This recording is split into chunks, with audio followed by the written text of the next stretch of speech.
let's get started. We are planning half an hour content or so, and have, of course, time for Q&A. Anyways, put your question in the Q&A section. The chat is for your internal conversation. If you have questions, put it in the Q&A. So, welcome to our webinar series, Agile Insights Tools. Today, with the topic Meaningful Attention versus Empty Behavior, how to implement a new impact-focused paradigm. And as a guest, we have today, as a presenter, Philipp Reiter, who is substituting Lisa because she needed to join another very urgent issue. So, but Philipp is CEO and partner and probably a pretty good substitute to her. So welcome, Philipp. Thank you, Frank. And yeah, not really a good substitute because definitely Lisa's speciality and also her title represents the well-being in her research. She does her PhD in this topic, so I can only try to replace her. Anyways, if you get intrigued, and I think the content will be very helpful for that, reach out to Philipp and to Lisa, and they will take time for sure. Yeah. Before we get started, let me give you the context. Again, this webinar, Agile Insights, has been launched because Spark, the Spark platform, which I2 launched, is aggregating insights tools that are high-end tools that can be applied in a standardized and agile way. My name is Frank Buckler from Supra Tools, and we are a strategic collaborator of I2, and we host this webinar series because Supra Tools, which is a pricing platform, fits very well in the concept of Spark platform. And this being said, again, if you wonder who the hell is I2, I2 is a philosophically oriented, psychologically oriented, internationally active market research institute, quite large, 74 employees, active at 3 continents, of course, born in Berlin, but active in Europe, US, and Asia. And it's really leading with a range of implicit research tools. So again, my name is Frank Buckler, co-founder of Supra Tools. It's an agile pricing testing platform established last year as a daughter from Success Drivers company, and it is leading with exceptionally valid validity, enabling by implicit research and causal machine learning. This being said, I hand over the topic to you, Philipp. Take it away.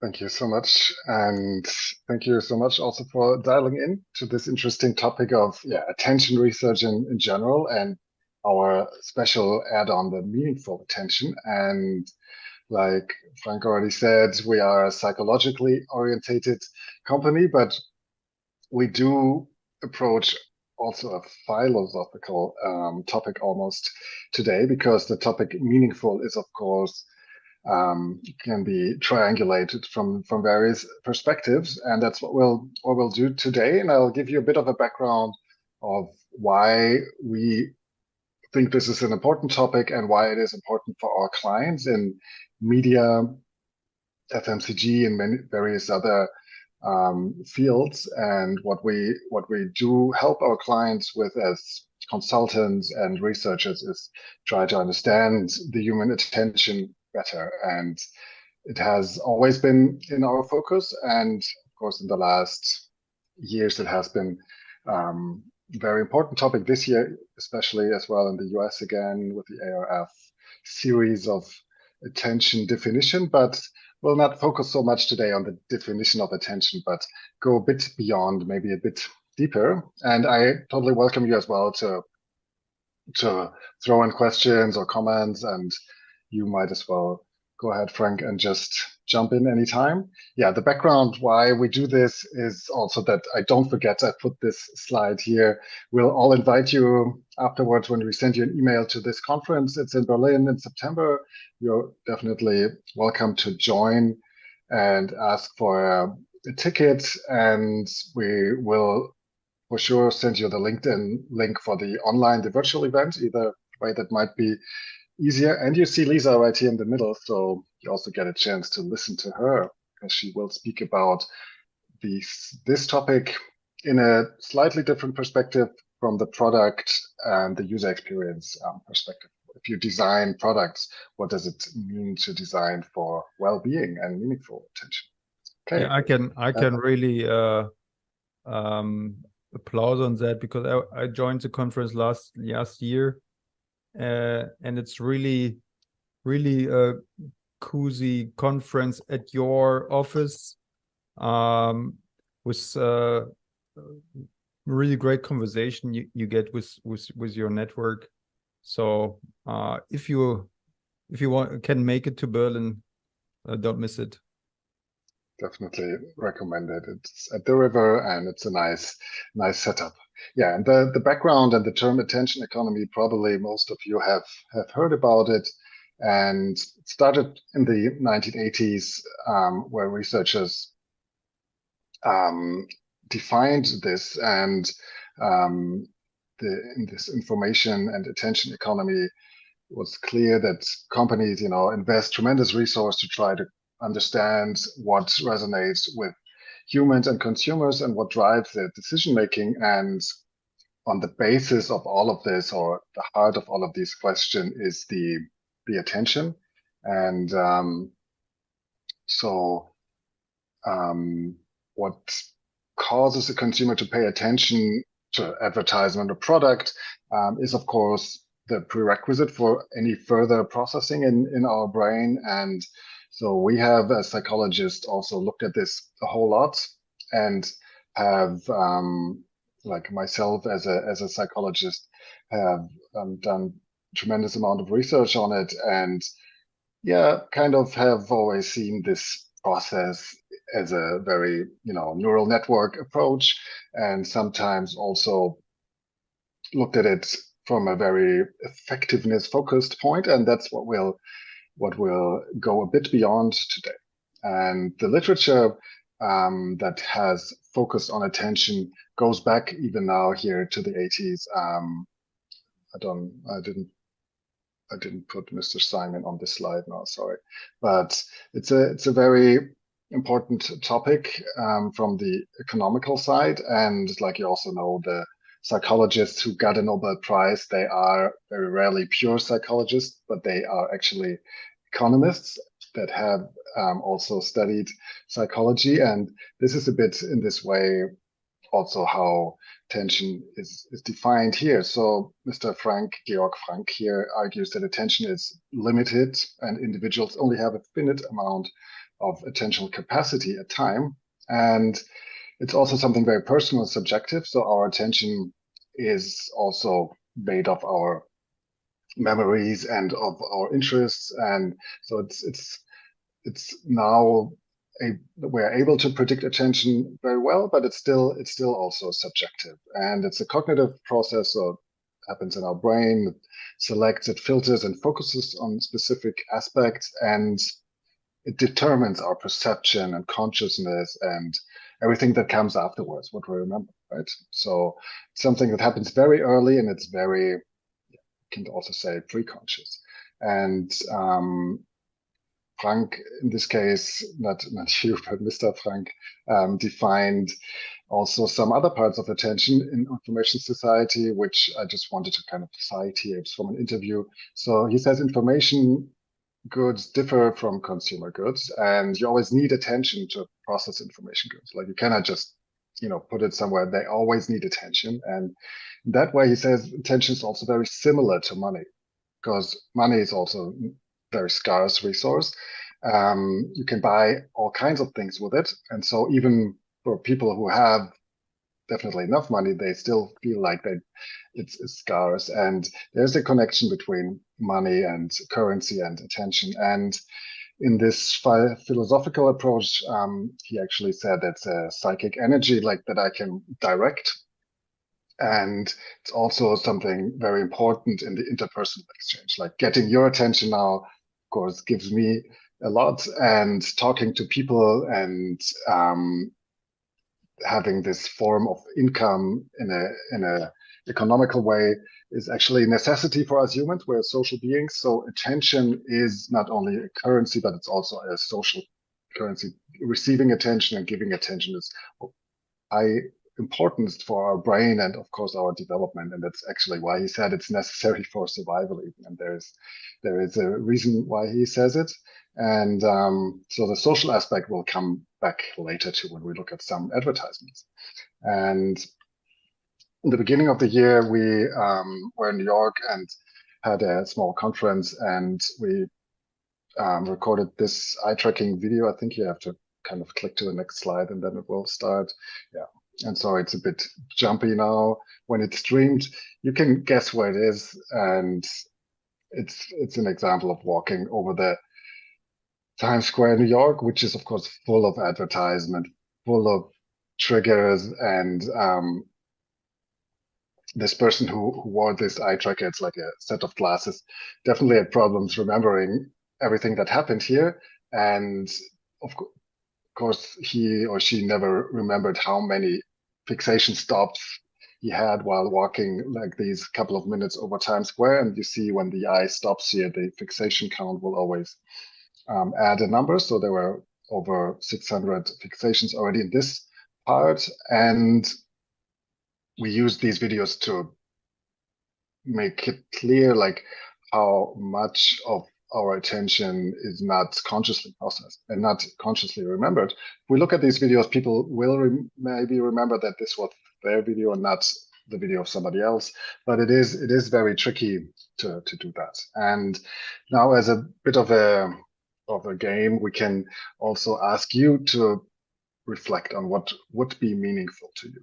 And in the way of defining meaningful, of course, this could be various different things, and maybe we'll restrict it a bit more to communication that comes from a brand, so an advertisement. And an advertisement, for example, can be meaningful in many different ways and could be social, like we already said, but it could also be meaningful in other ways. And a product could even be meaningful. So if you think of products that you buy, you might reflect on what does it mean? Where does the money go to?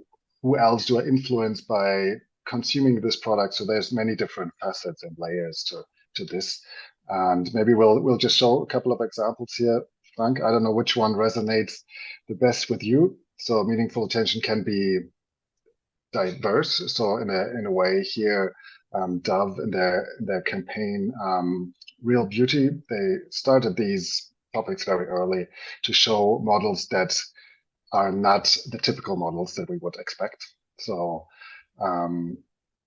that's a bold move of them. And meaningful attention can be political. I don't know if all of you would recognize Colin Kaepernick as an NFL player. Do you know him, Frank? As a guy who kneeled down on the field, yeah. He kneeled down when it was the racial uprising. I think it was 2 years ago in the US, and he was a great quarterback playing for I don't know, I think in California, also like at the Super Bowl, and his career kind of ended at that point. So Nike picked this up and encouraged his idea.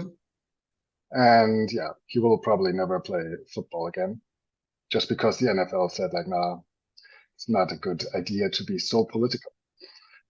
This is a German example of this week, actually. A German grocery store put the real cost of the product for climate, water, and health issues and try to put them all in the product. Say, okay, this is actually a bit more expensive. Other products that contain a lot of meat or have to travel far, they should be much more expensive than they really are. So they wanted to start a debate of of ecological,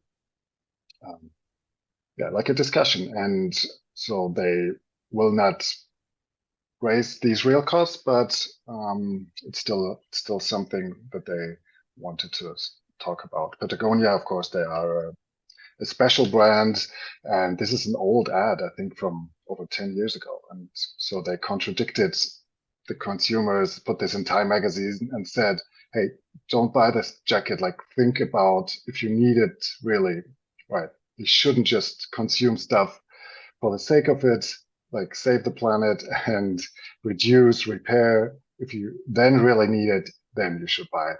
Of course, they are also a brand that wants to sell, and yeah, no, it's fine. And the social aspect, which is part of most advertisement and most of our communication, since we're such social beings, and our brain is so made for social interaction.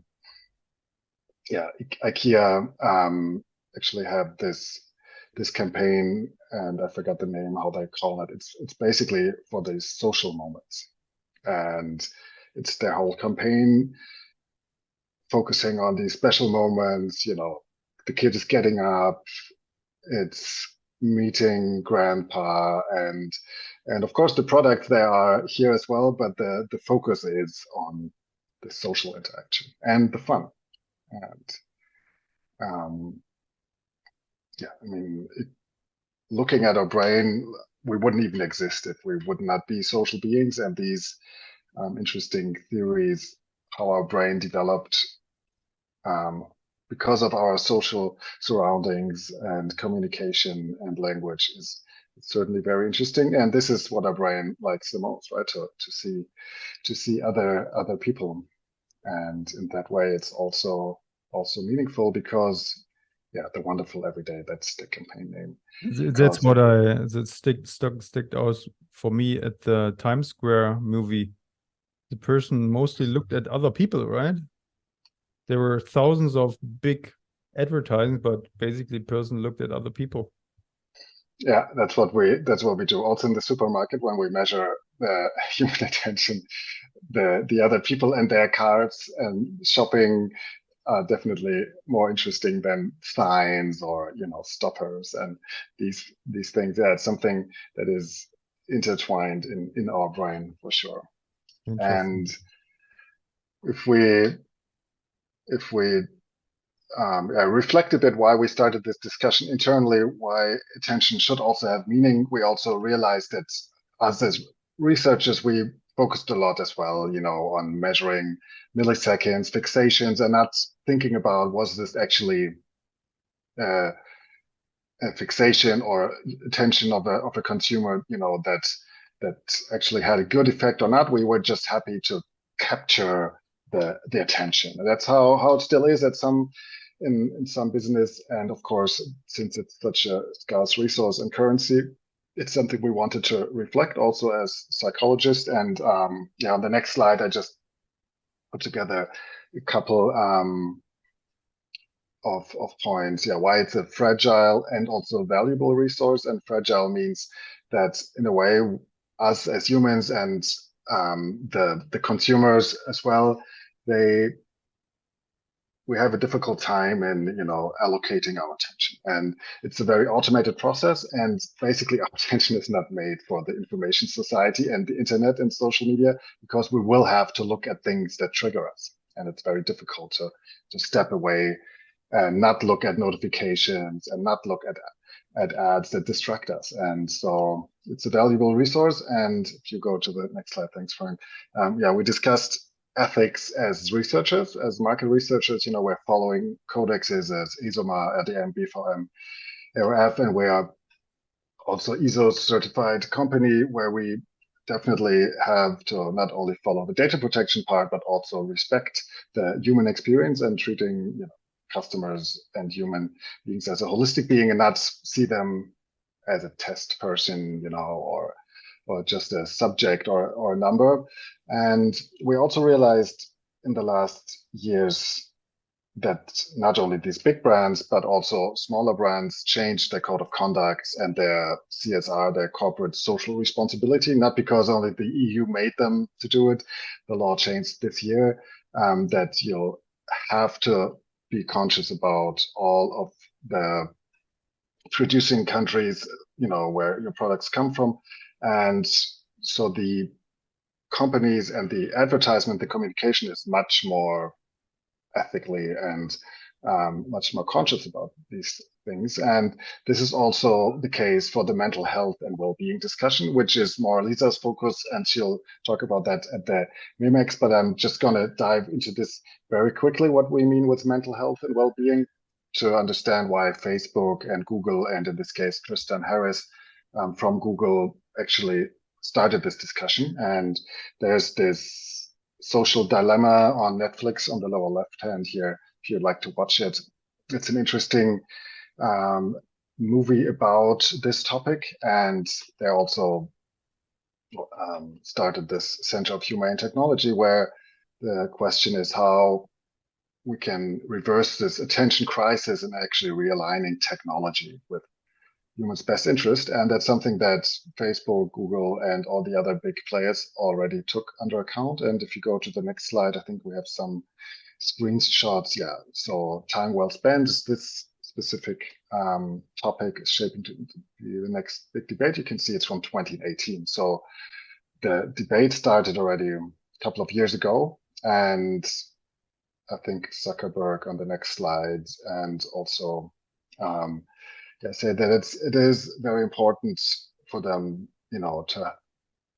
to discuss how time well spent on their platforms can be measured, to stay connected, to bring people closer. That's a good example. Or on the other platform in the next screenshot, it's basically, no, we took that out. I think that was from Twitter. So I think we deleted that one. And so the question now is how we define this meaningful attention and how can we measure, right, as researchers. And so the idea here, and yeah, please go on, Frank, is to define it in a way that goes beyond the simple measurement of attention.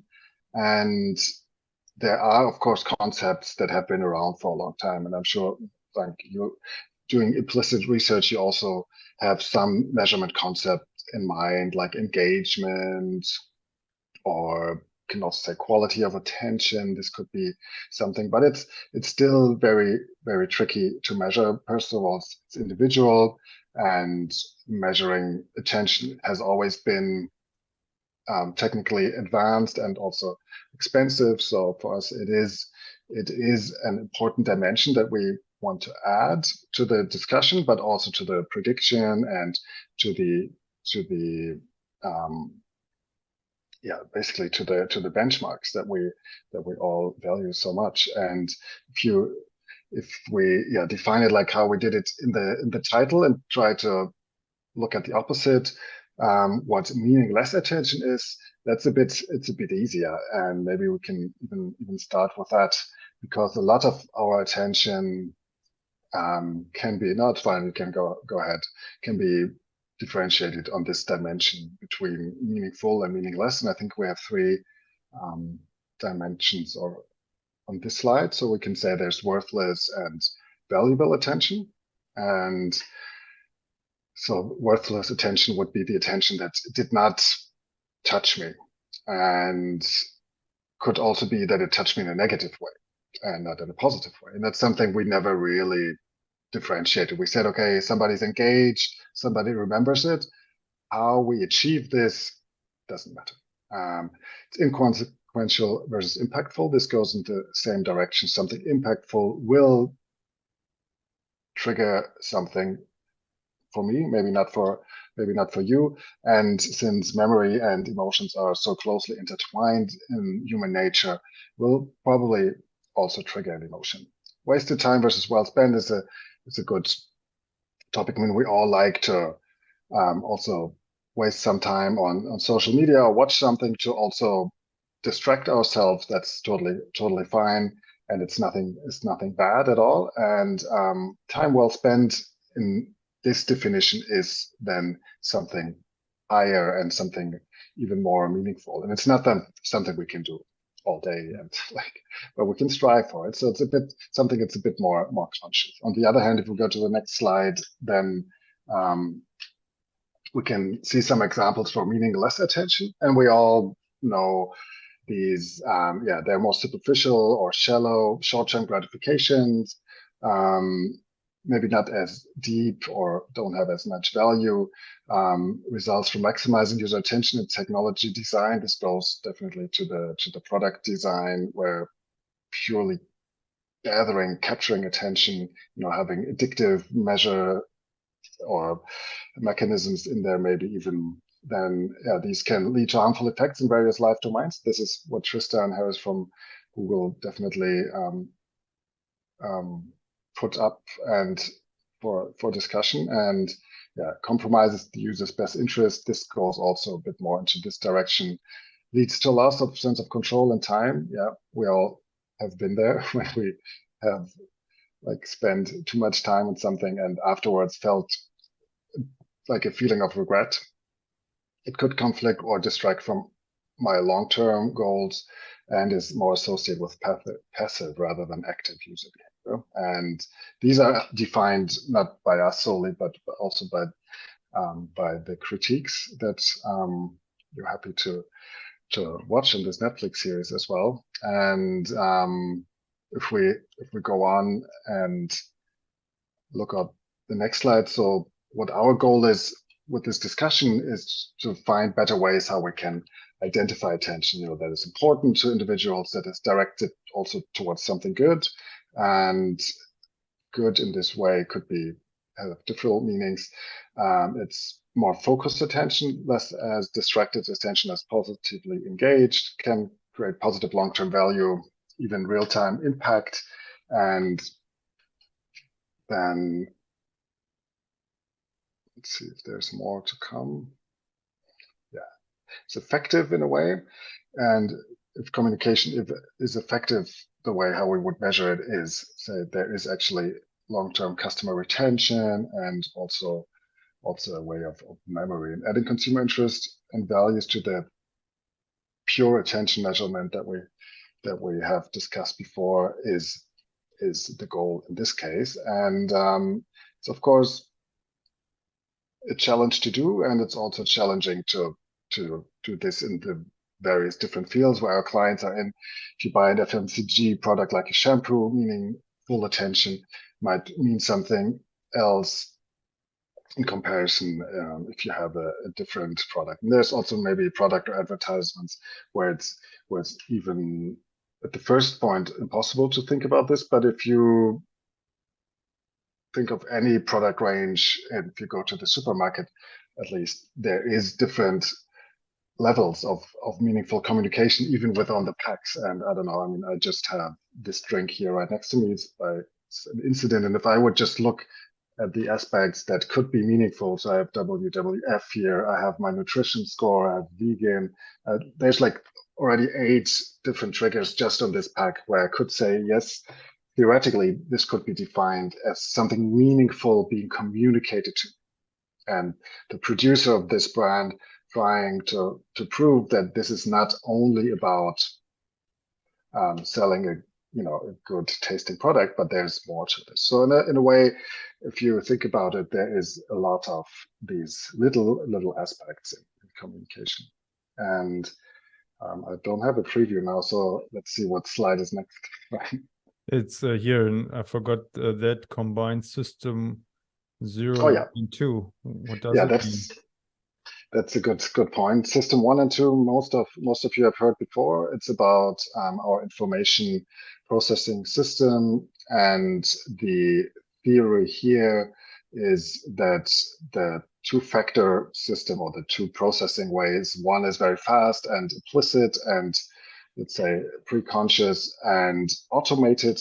That's system 1, and system 2 is the one that's actually conscious, when I start my brain and think about things or do math and reflect on something, or if I have to learn something. And what we did with System Zero is say these very early attention processes where my eye just jumps in saccades and processes information and selects information almost without me controlling this. We said this is System Zero because it's what in our world matters the most. Of course, there's also information processing that does not need my eyes, but we said it's so important for our research to understand how humans behave and navigate that. We said System Zero is the very early processes in attention. Then we have System One, the implicit, and System Two, the explicit. And in your research focus, Frank, the implicit part, where also the emotions come in and your gut feeling would probably be more in System One then. Yeah, exactly. We'll talk about that as well a bit. And I have already an idea for System 3 now. Yeah, go ahead. Or is it still secret? No, that's basically, the generative AI, the LLMs, basically machines able to think. It's basically an enlargement of our System 2. Yeah, it's actually, but it's different and it helps us, but it will be System 3. Just an idea that came up. Yeah, that's a good point, and it's a good addition. Yeah, we also talked about System 3, but we never looked at it from this perspective. Yeah, I like it. No, that's a good point. Yeah, and these three systems, they also enable us to look at different methods to combine them. We don't always need all three of them. Sometimes we could be happy with System 3, for example. We could just ask the LLM for prediction and for answers. Sometimes it's, of course, a good idea to talk to the consumers and say, why would this be important? Why would this be meaningful to you? To understand this, we look at System 1, we would try to measure your emotions, your reactions if you see something, if it triggers you, and that we measure by facial expressions or even pupil dilations. And there's different neural measures we can do in the lab or with people just sitting in front of a webcam at home. And System 0 for us, it's mainly the attention measurement, not only, but mainly. And we'll have some examples here as well. The viewability is also an important factor if we see how people stop while scrolling.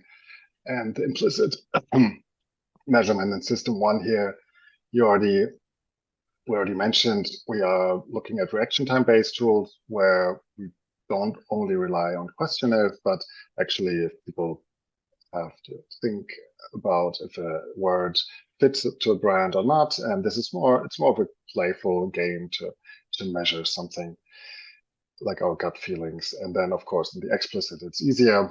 On the eye tracking side, we have many different ways and methods. I don't want to go in here too deeply. If you're interested, we can do that afterwards. You can look at our website, and these are examples now. I think you have to click for the next slide to let them play, where you can see that attention is fragmented. Our eye jumps about like 2 or 3 times per second, and we're able to like look at information really fast. And this eye tracking has been recorded through the front camera of a smartphone, either iOS or Android, doesn't matter. So we do not need eye trackers. For this, we can just ask people to turn on their camera and measure attention and emotion through these great devices that we have. And so for us, that's very interesting to understand how context, in this case, Insta or YouTube, influences also even our attention, and how communication should be set up so that users understand it within a few seconds, so that it can actually be meaningful and not just be clicked away.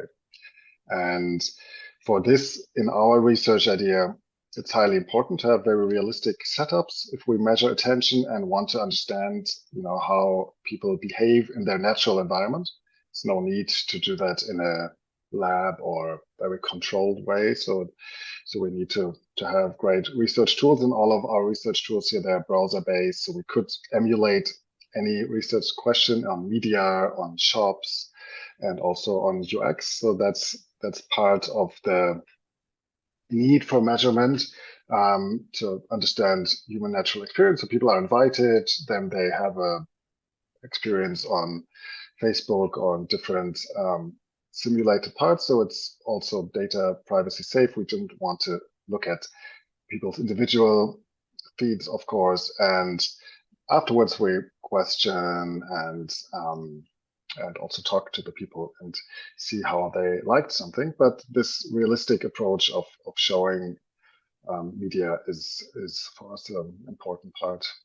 And I think we have some benchmarks here of portions of advertisement or media, or also this part where we say like average attention only gets about a couple of seconds, and these 2.5 seconds in the previous slides, they are very important because that's in the regression curve where it becomes clear that the recall or the recognition, what people remember, is influenced by these very few seconds in the beginning. And so the viewing time, you can tell here, is rather short, and the first 2.5 seconds count very much. This is where the greatest effect is actually created, and afterwards it kind of flattens, so the recognition doesn't have a high impact anymore. And longer viewing time doesn't always lead to more memory. It depends now here on YouTube on the right-hand side. People looked at this ad, for example, longer, but have a little bit of a lower recognition than on the Instagram ad. And so this is also then the question, yeah, was this a meaningful ad for this individual person? Was it targeted well? And so measuring these aspects is important to understand human behavior better than for us. And so we're then able to predict also shopping better. And in this special case or product, we actually show advertisement first and then have people look at products to also be able to understand and predict their shopping behavior better. And in this flow, we try to represent all of these touch points. The questionnaire is, and the recall is, of course, highly important. So we do not just rely on behavioral data. And yeah, so the key takeaways for meaningful attention can say that we try to go beyond simply capturing attention. Also think about how we call for attention, or what is the goal. We want to tie meaning to this goal and not be shallow about our communication. We need to add meaningful metrics. So we need to think about how to not only measure engagement, but also think about what type of engagement was it and what meaningful means to different groups and segments of people. And yeah, measure implicit and explicit, like with your tools, Frank. Well, let me rephrase what I understood, and please let me know if I got it right. So attention is basically the user's anticipation whether that this may be useful, right? Because this is why unconsciously they have attention. And meaningful means it should turn out later on to be the case, right? The anticipation should happen. It should be valuable. If not, both sides will suffer. Yeah, the marketer as well as the customer will regret it, right? So this means I got. So that's why meaningful means, hey, satisfy the anticipation of the customer, because this will be for a win-win situation for everyone.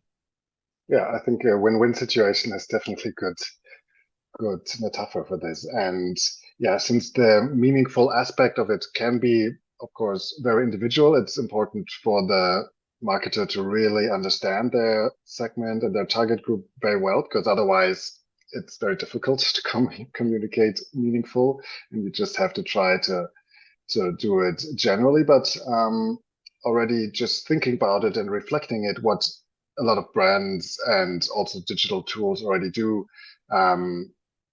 helps a lot. Like, I mean, we talked yesterday about Google Photos, and we all know these photo aspects and the AI tools to help to generate reviews of nice memories, and collages and little movies. It helps us, and sometimes it goes far back, like a year or two, and sometimes it's just something like a week ago, and it creates meaningful memories that I can share with others, and that's a product that um, resembles this meaningful attention very easily because they actually tried to design for it. And in product design and user experience, really, there is a whole model of how we can design for well-being. And I think Lisa would have explained it better. It's the PERMA model. It's you design for positive emotion, engagement, relationship, meaning, and accomplishment. And that's a challenge to design a product that can fulfill these dimensions. And that's, of course, different. Like a shampoo, I couldn't design for engagement, positive relationship, meaning, and accomplishment that easily. But of course, in product design, it's a very and powerful goal to design for meaningfulness and well-being. So another reason to join the MEMIX conference in 1 month. Definitely, yeah, and I hope you'll also make it. I will be there. I will be there. We're definitely looking forward to it, and also looking forward for a little boat ride where we have boats at the river, so you can also have a bit of a touristic experience of Berlin, and some food trucks. So for the evening as well, but the whole agenda you can also find on the mimixconference.com. Cool. So we're running out of time. If you have questions, shoot it now. Otherwise, we wrap up and hope to see you in Berlin. Of course. Thank you again for being here. And if you have questions, reach out to Philipp Reiter at isquare.com, or if you have questions regarding Supra Tools, reach out to me, Frank at Supra Tools. There is one thing in the chat. Meaningful attention for me means the right codes in an ad or product package. A, receive sufficient attention, and B, the codes activate the right associations. So sounds good, huh? Which is a good point. Yeah, of course, communication is difficult enough, and that it's actually correctly understood is already great. Like if the consumers don't get it wrong and get the wrong associations, and then of course defining these goals, that's also what we help our clients to say, like, okay, what is the goal of this communication, and really start again from the end. What do I want to achieve? And this can be on different dimensions, from social to ecological aspects, to make something meaningful for a human being. And yeah, these codes should activate the right associations. That's a good point. So Philipp, I take this as a last word, as a final amen. And thanks again for taking the role for Lisa. Thanks was very insightful. for having. And I wish you guys all a great weekend, Wolfgang and Frank as well. And then I hope to see you and a couple of you as well in September then. Wonderful. See you soon. Bye-bye. Thank you. Bye.